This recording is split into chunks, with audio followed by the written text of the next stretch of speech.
किसी ने क्या खूब कहा है ना कि त्याग के बिना जिंदगी में कुछ भी संभव नहीं है। एक सांस लेने के लिए भी एक सांस छोड़ना पड़ता है।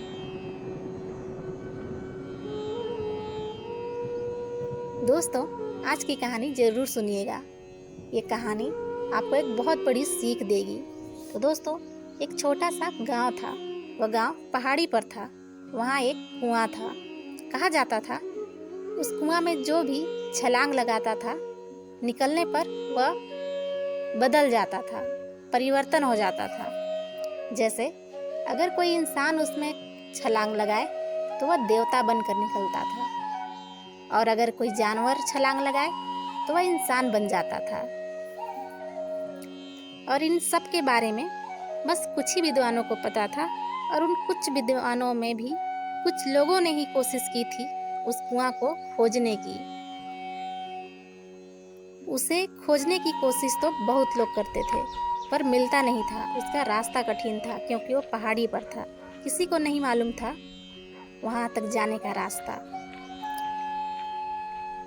एक दिन एक विद्वान को वह कुआं मिल ही गया, जो पहाड़ियों के बीच में था।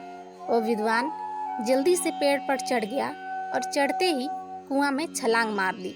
और जब बाहर निकले तब वो विद्वान इंसान से देवता बन चुके थे। वह सारी दैवी शक्तियों से संपन्न हो गए थे, देव रूप में आ चुके थे।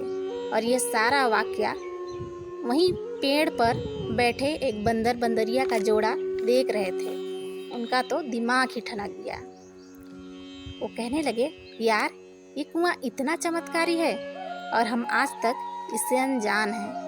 हमने आज तक डुबकी नहीं लगाई। अगर हमें पहले पता होता तो हम भी आज इंसान बन गए होते। और ऐसे दोनों बात करने लगे। बात करते करते बंदर ने फैसला किया कि चलो अब हम भी इस कुआं में छलांग मार देते हैं। फिर बिना कुछ सोचे समझे दोनों ने छलांग मार दी। चमत्कारी कुआं था, चमत्कार तो होना ही था। दोनों इंसानी रूप में बाहर निकले। बंदर को पुरुष का रूप मिला तो बंदरिया एक सुंदर सी स्त्री के रूप में बाहर निकली। दोनों एक दूसरे को देखते हुए बहुत खुश हो रहे थे। फिर बंदर के मन में लालच आई कि हम इंसान तो बन ही गए हैं, क्यों ना एक बार और छलांग मारकर देवता ही बन जाएं। पर उस समय उस बंदर और बंदरिया को ये बात नहीं पता थी कि उस कुआं में सिर्फ एक बार ही छलांग लगाने से चमत्कार होता है। तो उस बंदर ने बंदरिया को कहा, चलो हम भी छलांग मार लेते हैं।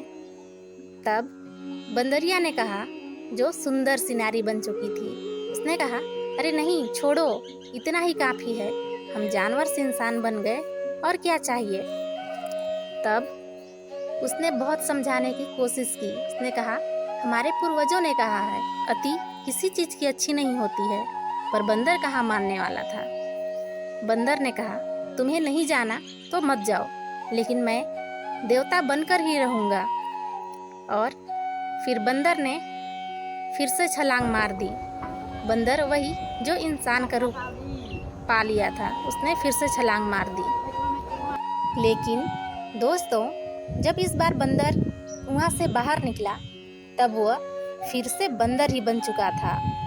और जो बंदरिया जो सुंदर सी नारी बन चुकी थी, उससे एक राजा ने विवाह कर लिया, और वह राजा की रानी बन गई थी।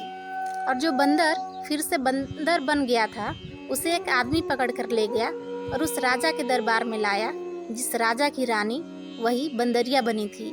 वहाँ बंदर का तमाशा दिखाने लगे। तभी बंदर ने सामने देखा तो उसकी बंदरिया रानी बनकर सिंहासन पर बैठी हुई थी, और बंदर चाहकर भी कुछ नहीं कर पा रहा था। फिर बंदरिया जो रानी बन चुकी थी, उसने बंदर से एक ही बात कहा, कभी लालच मत करना, ज़्यादा पाने की इच्छा मत करना। जिंदगी में ना त्याग बहुत ज़रूरी होता है दोस्तों। एक लिमिट के बाद हमें खुश होना ज़रूरी होता है। हमें से बहुत लोग बहुत ज़्यादा और की चाह रखते हैं, और जो मिला होता है उसे भी अच्छे से जी नहीं पाते।